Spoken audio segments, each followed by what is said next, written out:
శ్రీ పాలగుమ్మి రాజగోపాల్ ప్రముఖ స్వరకర్త గాయకుడు. పరుడై ఈశ్వరుడై మహామహిముడై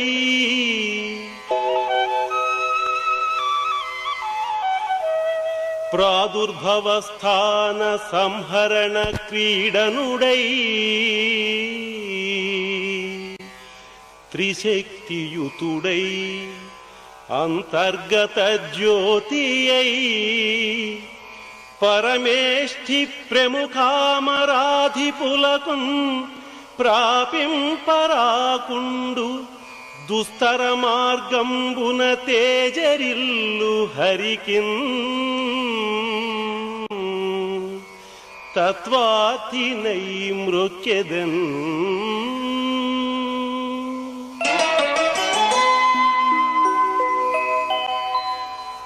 పేరుగాంచిన పాలగుమ్మి పద్మరాజు పాలగుమ్మి విశ్వనాథం గార్ల వంశంలో జన్మించారు.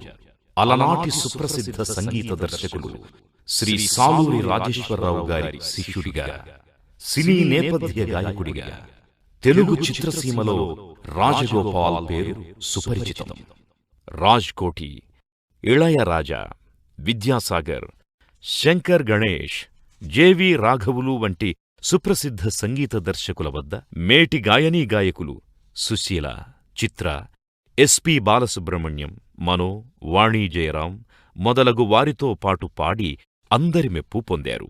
శ్రీ పాలగుమ్మి రాజగోపాల్ గారు అక్కడితో ఆగిపోకుండా కావ్యాల్ని మధురమైన సంగీతంతో ఆడియో ఆల్బమ్స్గా తీసుకొచ్చే ప్రక్రియలో శ్రీకారం చుట్టి సినిమా స్థాయి సంగీతంతో ప్రాచీన సాహిత్యానికి స్వరాల పరిమళాన్నద్దిన ప్రయోగం అందరి అభినందనలు అందుకుంది.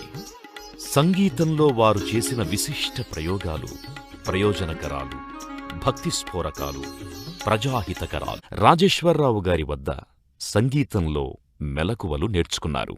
1989లో ప్రముఖ సంగీత దర్శకద్వయం రాజ్ కోటిల ద్వారా సినీ పరిశ్రమకు గాయకుడిగా పరిచయమై సాక్షి చిత్రంలో ఒక హీరో చంద్రమోహన్కి పాడారు.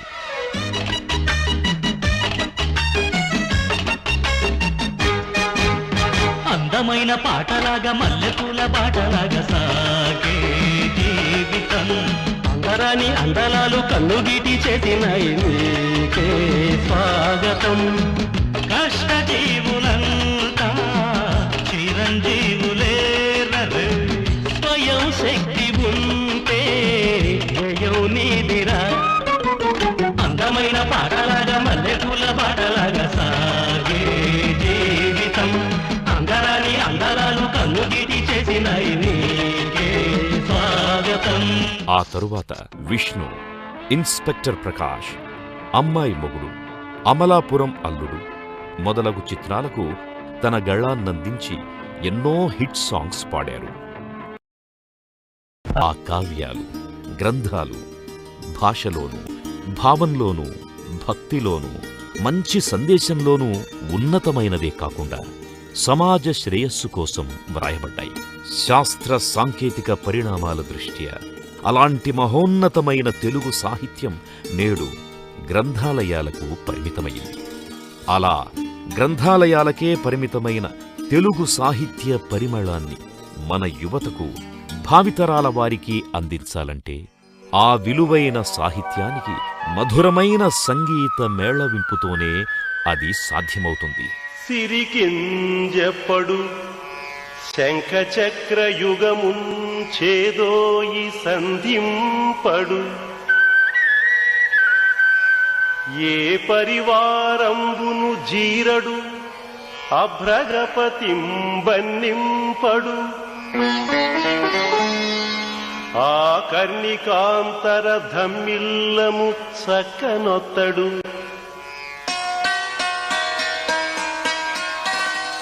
వివాద ప్రోద్ధత శ్రీకుచో పరిచేలాంచలమైన వీడడు, గజ ప్రాణావనోత్సాహియై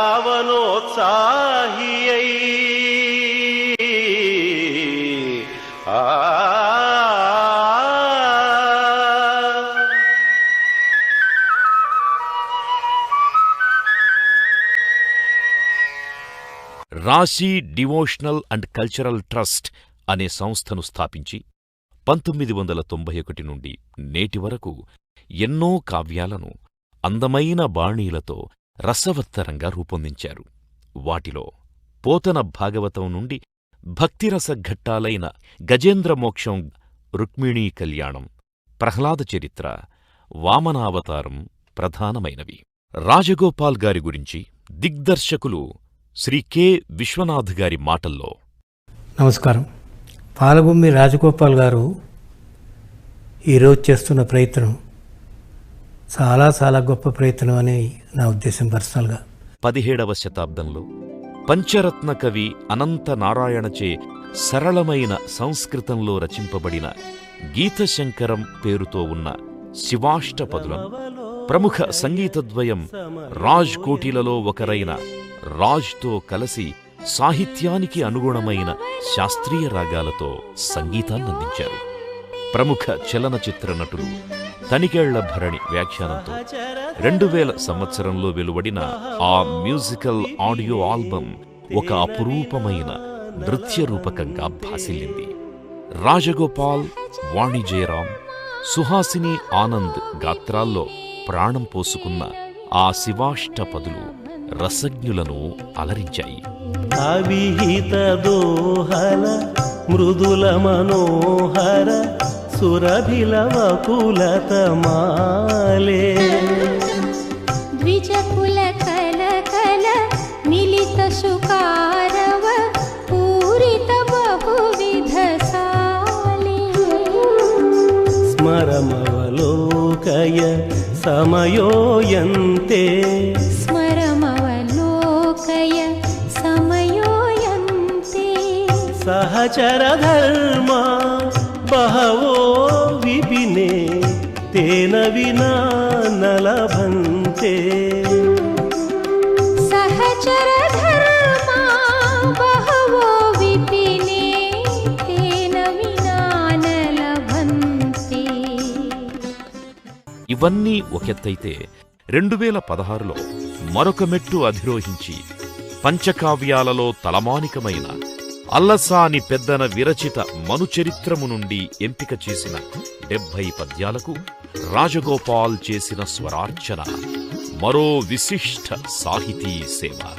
ప్రముఖ కవి ఓలేటి పార్వతీశం గారి వ్యాఖ్యాన రచనతో, సినీ ప్రముఖులు ఘంటసాల రత్నకుమార్ గారి వ్యాఖ్యానంతో, రాజగోపాల్ స్వీయ సంగీత దర్శకత్వంలో తనతో పాటు ఇతర గాయనీ గాయకులతో పాడించి వెలువరించిన ఆ ఆల్బంకి సాహిత్య సంగీతలోకం భళిభళి అంటూ చప్పట్లు చరిచింది. ఎక్కడియూరు కాల్నిలువకింటికి పోయదనంచు పల్కెది ఒక్కట. ఈ పద్యానికి చేసిన స్వరకల్పన మీరు విని తీరాలండి. రాజగోపాల్ గారు అద్భుతమైన స్వరకల్పన చేశారు. అసలు నిజంగా వరూజుని అలా మాట్లాడుతుంటే ఏమీ కాదు, మనం ఆ వెనకాల ఉండి ఆ దృశ్యం చూసినా బాగుండేది అనుకున్నాను నేను. అంత మధురమైన సంగీతం పెట్టారు. ఆ విష్కంభ ప్రవేశాలు సహా అన్ని తెలివితేటలతో సీడీని రచించినందుకు వారికి ధన్యవాదాలు చెప్పాల్సిందే. స్వర సౌందర్యం కనపడింది నాకు సీడీలో, మొత్తం స్వర సౌందర్యం.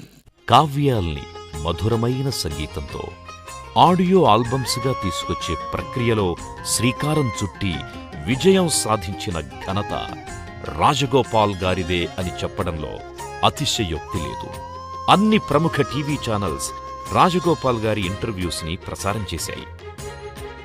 పంచమహాకావ్యాలలో ముఖ్యమైన మనుచరిత్రము, ఆముక్తమాల్యదను ఇప్పటికే స్వర నీరాజనాలుగా మనకందించారు. టెలిఫిలిమ్స్ కి, ఎన్నో ప్రైవేట్ ఆల్బమ్స్ కి సంగీతాన్నందించారు రాజగోపాల్. శ్రవణానందకరమైన ఈ ఆల్బమ్స్ అన్నీ కూడా గొప్ప సంగీత సాహిత్య కళాఖండాలు.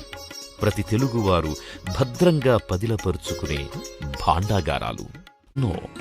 ఎన్నెన్నో పురస్కారాలు, ప్రశంసలు ఆయనకు లభించాయి. ఇప్పటికీ ఏ సంగీతజ్ఞుడు స్పృశించని కావ్యాలలోని పద్యాలు పాటలుగా స్వరపరచడం, వినూత్న పద్ధతుల్లో ప్రయోగించడం శ్రీ పాలగుమ్మి రాజగోపాల్ ప్రత్యేకత. వాటిని శ్రవణానందకరమైన శబ్దచిత్రాలుగా మలచడంలో ఆయన సఫలీకృతులయ్యారు. ప్రాచీన భాషగా కేంద్ర ప్రభుత్వంచే గుర్తింపబడిన మన తెలుగు భాష పరిరక్షణకు రాజగోపాల్ చేసిన ఆడియో ఆల్బమ్స్ ఎంతగానో దోహదపడతాయి అని చెప్పడంలో ఎటువంటి సందేహమూ లేదు.